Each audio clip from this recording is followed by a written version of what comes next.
back at it again, and we have an interesting story here. Let's dive in. And speaking of January 6 hysterics, we're learning exclusively tonight about what's going on inside the FBI. Well, whistleblowers have told Congressman Jim Jordan that the agency is in full-blown retaliation mode, referring to what's going on as a purge of agency employees who hold conservative views. One employee reportedly had his security clearance taken away, and then he was indefinitely suspended from his duty and got his pay taken away for disagreeing with their January 6th narrative. Ohio Congressman Jim Jordan, ranking member of the House Judiciary Committee, joins me now. Congressman, now this specific FBI employee I mentioned, what can you tell us more about him or her? Decorated Iraqi war veteran being run out of the FBI. His allegiance to the country is being questioned because he had the gall to say something that offended the FBI leadership about the January 6th investigation. The other one is also having the same thing happen to them simply because on an anonymous questionnaire they said something that the leadership disagreed with them about January 6th. And I would point out, Laura, that we now have had 6 agents come forward as whistleblowers.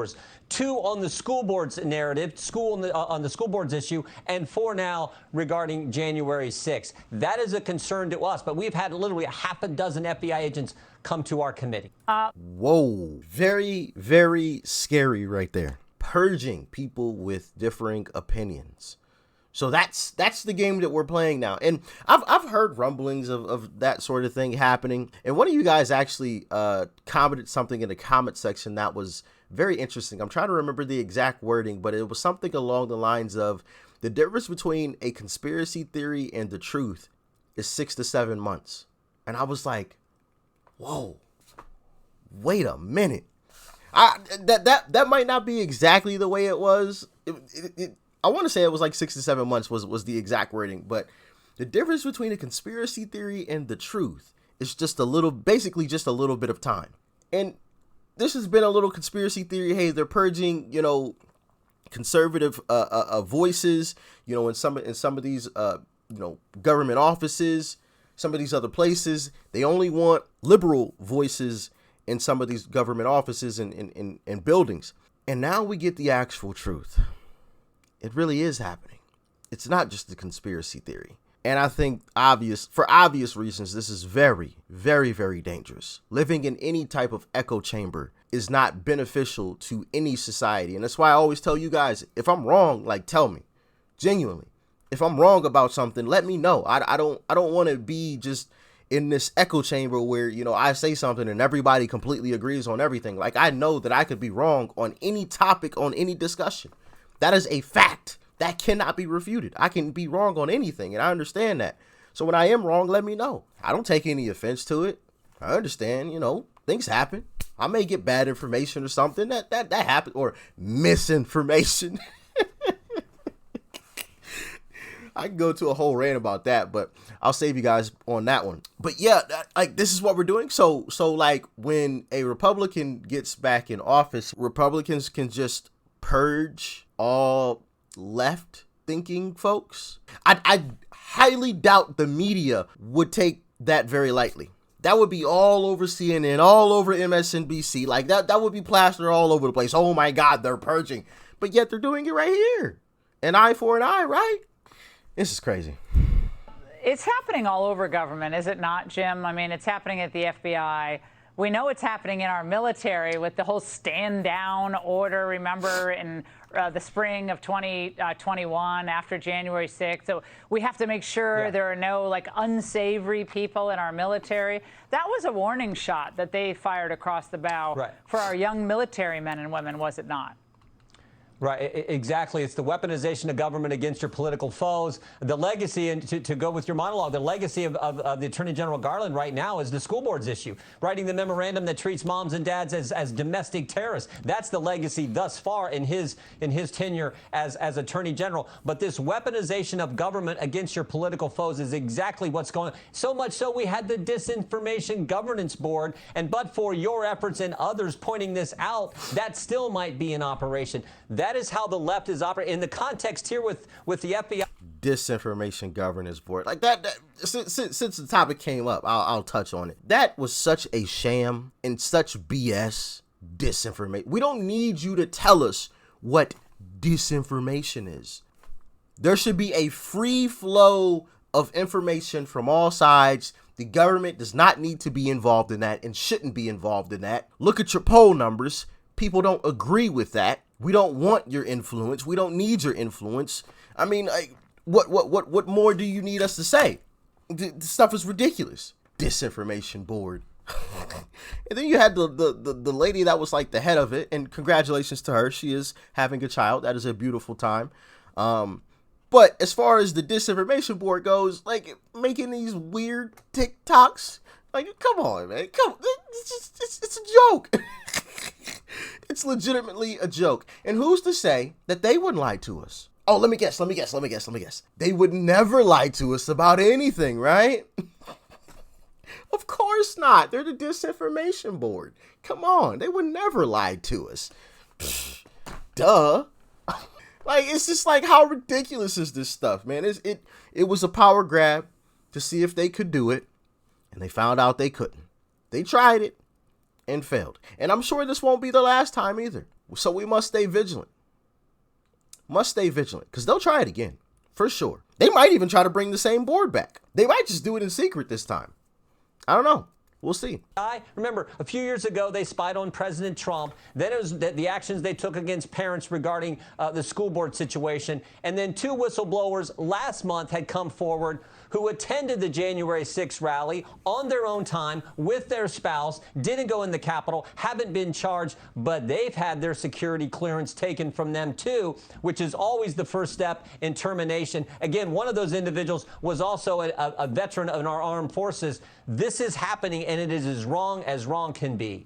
Now, Congressman, on the issue of Jan 6, here's the CNN reporter Ryan Nobles with, I thought, what was a stunning admission. Watch. It's largely going to be a controlled message, even though there are Republicans on the panel. These Republicans and Democrats are working in unison. That means there's going to be no opposition voices during these hearings.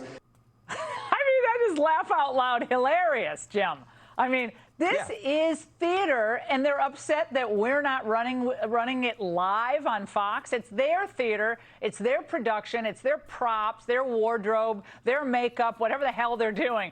It's all on them. That's what they wanted. And they'd be, what is this whole thing even about? Like, I genuinely haven't been paying attention to it. I for a while couldn't care any less about it, honestly. But now I'm a little interested. Like, what is this?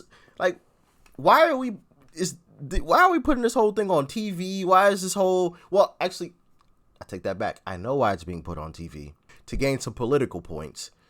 But, like, we're a year and a half beyond, so, like, I mean, why now? Was this, like, pre-planned a long time ago? What? Somebody give me the backstory on this whole situation. Like I said, I honestly, for a long time, couldn't care any less about any hearings. I mean, it happened, whatever, we're past it. Gas prices are $5 plus. Inflation is going rampant. Crime is out the wazoo. Like, I got some other stuff to worry about. You know what I mean? But that's just me. Y'all can let me know how y'all feel in the comment section. But, yeah, talk to me. And also, like, for you would think at a hearing there would be opposing voices. So not only are they purging people, but they're just openly saying, nah, we're not going to tolerate any opposing voices. They're not going to exist even in hearings where we should have opposing voices. Just not going to be here. What? I don't know. They've used taxpayer money to hire the former president of ABC News to choreograph the documentary that they're going to present on Thursday night and over the coming weeks. So, yeah, this is exactly what it is. Choreographed, brought to you by the taxpayer at taxpayer expense. Do we know how much it's costing, by the way, Congressman? We have mothers who can't find baby formula. All right, we have people struggling to put fuel in their gas tanks. How much is this costing, this little show?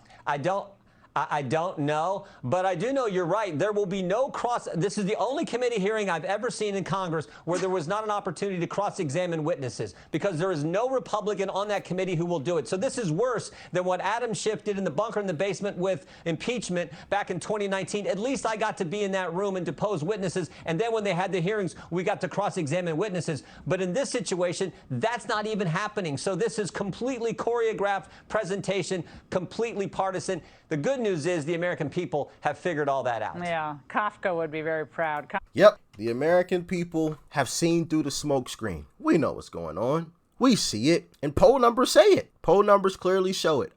Just about every single poll that you can pull up, it's not looking good for the current administration. It's looking quite grim. You know, like I spoke about earlier, there's talk of a red wave. I think it might be worse than that.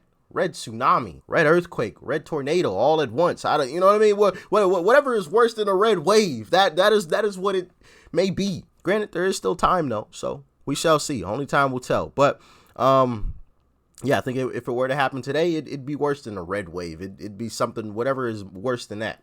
But yeah, man, this is just disgusting. This is scary. This is exactly what, guys like Yuri, the KGB defector, our founding fathers, and some of these other great individuals in our history have all warned us about. These very times. We're in it. We're knee deep in it. You have the FBI doing stuff like this. The FBI. We're supposed to be able to trust the FBI, right? This is craziness. Using tax dollars, our tax dollars, on this January 6th crap. When, like she said, people are barely able to put gas in their tank. But we're concerned about something that happened a year and a half ago. Food prices are going out the wazoo. People are literally making decisions on what they're going to eat at the gas pump. Because not only are gas prices going up, skyrocketing, food prices are going up, skyrocketing. It's like we're in a toilet bowl, just spiraling down the drain. And the current administration is holding the flush handle. Goodness gracious. Y'all let me know what you thought about it in the comment section below. Like, share, comment, and of course, hit that subscribe button before you go. Hopefully they fix this stuff before it's too late. I'm out.